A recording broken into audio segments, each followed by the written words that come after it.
हमारी कुंडली के ऐसे कौन से भाव हैं जो फाइनेंशियल प्रोस्पेरिटी यानी कि वेल्थ के लिए रिस्पॉन्सिबल हैं। और फाइनेंशियल प्रोस्पेरिटी या वेल्थ, क्या हमें वहां तक हम जा सकते हैं कि वो फाइनेंशियल रिचनेस में कन्वर्ट हो।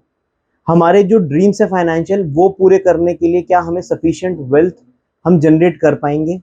तो कुंडली के अंदर ऐसे कौन से हाउसेस हैं और उन हाउसेस से रिलेटेड कौन से प्लैनेट्स हैं, आज की वीडियो में हम ये समझेंगे।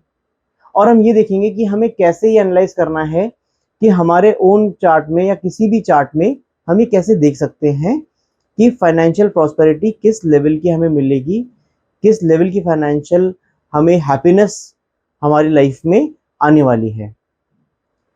Welcome to 108 astro. मेरा नाम है आतिश और आपको आज मैं डिटेल में ये बताऊंगा कि कौन से भावों को हमें देखना चाहिए और उनको किस तरीके से एनालाइज करना चाहिए फॉर फाइनेंशियल प्रॉस्पेरिटी।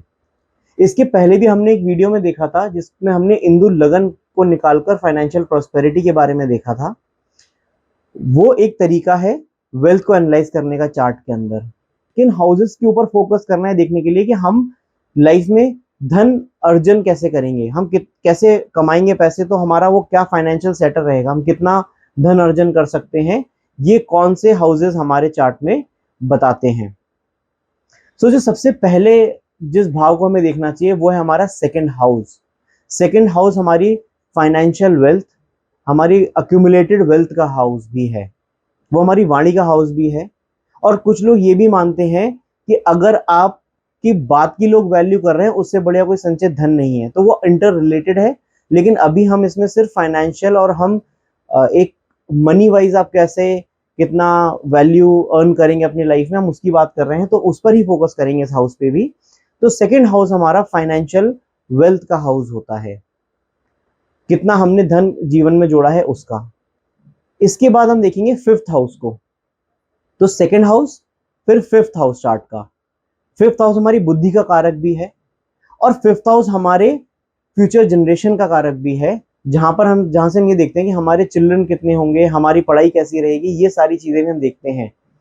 लेकिन इंटरेस्टिंगली ये हाउस धन योग बनाने में बहुत इंपॉर्टेंट रोल प्ले करता है। इसके बाद जो हाउस है वो है सेवेंथ हाउस। कुंडली का सप्तम भाव आपके स्पाउस का होता है, आपके लाइफ पार्टनर का होता है, बिजनेस पार्टनरशिप्स का होता है, बिजनेस में तरक्की का होता है, आपके जॉब में प्रमोशन का होता है, और बहुत सारी चीजों का एक प्रतिबिंब आपका सेवेंथ हाउस है। सबसे इंपॉर्टेंट भावों में से एक भाव है, आपके कर्म का कर्म है। हम भावत भावम की बात करते हैं जब, तो टेंथ हाउस से टेंथ आपका सेवेंथ हाउस है, तो बहुत इंपॉर्टेंट हाउस है जहां से हम फाइनेंशियल प्रॉस्पेरिटी भी देखते हैं। नाइन्थ हाउस आपके फादर का हाउस है। नाइन्थ हाउस आपके शॉर्ट टर्म ट्रिप्स का हाउस है, जो आप विदेशी यात्रा करते हैं उनका हाउस है। आपके भाग्य का घर है। तो नाइन्थ हाउस भी एक इंपॉर्टेंट हाउस है जहां से हम फाइनेंशियल प्रॉस्पेरिटी को देखते हैं। कैसे देखना है इस पर भी हम आएंगे। 11th हाउस जो कि कुंडली में लाभ का घर कहा गया है, तो हम कितना लाभ कमाएंगे, स्पेशली जो लोग बिजनेस प्रोफेशन में होते हैं उनके लिए 11th हाउस की बहुत इंपॉर्टेंस है। 11th हाउस के बिना हम किसी भी बिजनेस को नहीं देख सकते। तो 11th हाउस भी धन योग में, वेल्थ में, रिचनेस में एक इंपॉर्टेंट रोल प्ले करता है, वो भी हम इस वीडियो में देखेंगे। दोस्तों, अगर आपने वीडियो यहाँ तक देख लिया है तो इस टॉपिक में आपका इंटरेस्ट तो है ही, तो आप एक लाइक तो कर ही सकते हैं। आपका हर एक लाइक मेरे लिए ऐसे वीडियोस लाने के लिए प्रोत्साहन का काम करता है और मुझे मोटिवेशन मिलता है ज्योतिष में और टॉपिक्स पर वीडियो बनाकर लाने में। सो अब सेकंड, फिफ्थ, सेवेंथ, नाइन्थ और 11th, ये 5 हाउसेस की हम बात कर रहे हैं कि ये वेल्थ लाते हैं। तो कैसे देखेंगे कि हम financial wealth, financial prosperity, richness, पैसा, इन भावों से किस तरीके से देखेंगे। तो आप ये देखिए, सबसे पहले हमने जैसे कि एक वीडियो में लॉर्डशिप के बारे में बात की थी कि प्लैनेट्स के लॉर्ड्स क्यों इंपॉर्टेंट हैं। आपको डिस्क्रिप्शन में उस वीडियो का लिंक मिल जाएगा कि वहां पर हमने लॉर्डशिप की बात की थी। तो सबसे पहले हम किसी भी कुंडली को एनालाइज करते हैं, जब अपना चार्ट देखते हैं, किसी का भी चार्ट देखते हैं, तो हम सबसे पहले ये देखते हैं कि इन 5 भावों के अंदर कौन से प्लैनेट्स प्रेजेंट हैं, और फिर हम ये देखते हैं कि उन प्लैनेट्स की सिचुएशन क्या है और फिर हम देखते हैं कि इन प्लैनेट्स के लॉर्ड कौन हुए या इन हाउसेस के लॉर्ड कौन हुए। लॉर्डशिप के बारे में डिटेल में उस वीडियो में हम बात कर चुके हैं कि कैसे देखते हैं कि लॉर्डशिप क्या है। आपको अगर नहीं पता लॉर्डशिप क्या है, भावों के स्वामी क्या होते हैं, आप उस वीडियो को जाकर देख सकते हैं, आपको आसानी से समझ में आ जाएगा। तो लॉर्डशिप हमने निकाल ली, हमने प्लेसमेंट निकाल लिया। अब हमें ये देखना है कि किन शुभ ग्रहों की दृष्टि इन भावों पर है। एक रूल बुक फॉलो करते हैं। पहला रूल जो हुआ वो ये हुआ कि हम पहले प्लेसमेंट देखते हैं कि क्या इन भावों के जो प्लेसमेंट है, तो प्लेसमेंट और ओनरशिप इन दोनों के साथ जगल करते हैं कि क्या इन भावों के लॉर्ड्स आपस में एक साथ प्लेस्ड हैं। सपोज किसी भी कुंडली में कर्क लगन है, सपोज कर्क लगन 4 नंबर लगन में है, तो सेकंड हाउस में 5 नंबर हुआ और फिफ्थ हाउस में 8 नंबर हुआ। सूर्य और मंगल ये दोनों लॉर्ड हो गए। अब सपोज सूर्य और मंगल एक साथ 7th हाउस में बैठ जाए, 9th हाउस में बैठ जाए, 10th में बैठ जाए, किसी भी अच्छी पोजीशन में जाकर बैठ जाए, केंद्र में बैठ जाए, त्रिकोण में बैठ जाए, जो कुंडली के होते हैं वहां पर एक साथ बैठ जाए, तो ये देखिए सेकंड और फिफ्थ हाउस का एक साथ कॉम्बिनेशन बन गया। तो ये जब इंटरलिंकिंग आ गई तो ये एक बहुत अच्छा धनयोग बनना शुरू हो गया।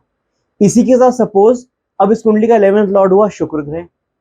शुक्र आ जाए तो वैसे तो सूर्य और शुक्र शत्रु ग्रह हैं, लेकिन ये अपने आप में एक धनयोग बना रहा है। ये युति बहुत अच्छी हुई। योग अच्छा नहीं है, दोनों आपस में शत्रु हैं, मंगल और शुक्र शत्रु हैं, लेकिन क्योंकि तीनों एक साथ हैं, सपोज 7th हाउस में आ जाए तीनों या 9th हाउस में आ जाए, तो ये धनयोग को एक्टिवेट कर रहे हैं आपकी कुंडली में। तो हमें पहले देखना है इन भावों के लॉर्ड्स के आपस में इंटरलिंकिंग है या नहीं है। और हमें यह भी देखना है कि इन भावों के अंदर जो प्लैनेट्स प्लेस हैं, जब उनकी दशा आएगी और उनका अगर प्लेसमेंट अच्छा है तो यह धन अर्जन में, पैसा कमाने में, अर्निंग्स में बहुत हेल्पफुल होता है। सपोज 11th हाउस में राहु आ जाए, राहु की दशा आ जाए, ऐसे पर्सन की फाइनेंशियल इनकम बढ़ना काफी हद तक प्रोबेबल है, अगर बहुत सारे प्लैनेट्स बाकी कुंडली में खराब ना हो। राहु के सपोर्ट से वह अपने जीवन के इंपॉर्टेंट कामों को, भले राहु थोड़ा परेशान करेगा, थोड़ा बुद्धि हरेगा या गलत डायरेक्शन में भी ले जाता है कई बार, बट आपके लाइफ के सारे इंपॉर्टेंट कामों को कंप्लीट करा के आपको भवसागर पार करा देगा अपनी दशा में। तो ऐसे ही हम जुपिटर की स्थिति देखते हैं। अगर जुपिटर की इन भावों पे दृष्टि है या इन भावों के लॉर्ड से युति कर रहा है जुपिटर, तो गुरु ग्रह की जो कृपा है वो आपके जब दशा आएगी इन प्लैनेट्स की, तो वो आपको धन देने में सक्षम है। नेचुरली भी आपकी कुंडली में प्रॉमिस आ रहा है, बट वैसे भी आपका जब इन प्लैनेट्स की दशा आएगी तो आपका फाइनेंशियल स्टेटस बढ़ेगा, आपकी इनकम में एक राइज आएगा। ये तो बात हो गई कि जब इन प्लैनेट्स के आपस में लिंक आ गया, इन भावों का आपस में रिलेशन आ गया, इनके लॉर्ड्स आपस में केंद्र और त्रिकोण में हैं, इनके लॉर्ड्स की पोजीशन अच्छी है तो धन आएगा। अब सपोज इनके लॉर्ड्स की पोजीशन या इधर प्लेसमेंट खराब है, कोई प्लैनेट नीच का आ जाता है, कोई प्लैनेट शत्रु राशि का आ जाता है जिस पर अशुभ दृष्टियां हैं, तो क्या होगा? क्या धन अर्जन होगा या नहीं होगा? इस केस में क्या होगा, धन हो सकता है अर्जन करने में परेशानी आए। शनि है, मान लीजिए शनि नीच का है और आपके 9th हाउस में है, तो शनि नीच का 9th हाउस में आ जाए, आपको हो सकता है बचपन से स्ट्रगल करना पड़ जाए धन अर्जन के लिए। तो ऐसे में आप क्या करेंगे? ऐसे में आपको शनि के उपाय करने पड़ेंगे। तो आप वो प्लैनेट आइडेंटिफाई करिए जहां पर आपके फाइनेंशियल वेल्थ अर्जन में, फाइनेंशियल अर्निंग्स में जो ब्लॉक कर रहा है उसको, और वहां पर आप उसको सॉल्व करिए, उस प्लैनेट को, उस प्लैनेट की कृपा लाने की कोशिश करिए, उसको शांत करिए। तो इस तरीके से आप अपने चार्ट में ये देख सकते हैं कि ये हाउसेस वेल्थ कैसे ला सकते हैं। इन हाउसेस से बनने वाले कुछ राजयोग भी हैं, हम राजयोग के बारे में भी बात करेंगे किसी वीडियो के अंदर। तो यह हमारा जो आज का टॉपिक था वो था कि किन हाउसेस से वेल्थ आती है, इनके लॉर्ड्स को हम कैसे देख सकते हैं। और अगर आपको ये समझना है कि जैसा हम वीडियो में भी बता रहे थे कि लॉर्ड्स क्या होते हैं, आप इस वीडियो को देख सकते हैं जो आपकी स्क्रीन पर है। और अगर आपको ये देखना है कि जो इंदु लगन से वेल्थ कैसे देखते हैं, तो आपकी स्क्रीन पर ये जो दूसरा वीडियो है, आप इन दोनों में से जिस किसी भी वीडियो में इंटरेस्ट है आप उसको देख सकते हैं और डिटेल में समझ सकते हैं। जल्द आएंगे ज्योतिष में जुड़े हुए एक नए टॉपिक के साथ, तब तक के लिए नमस्कार।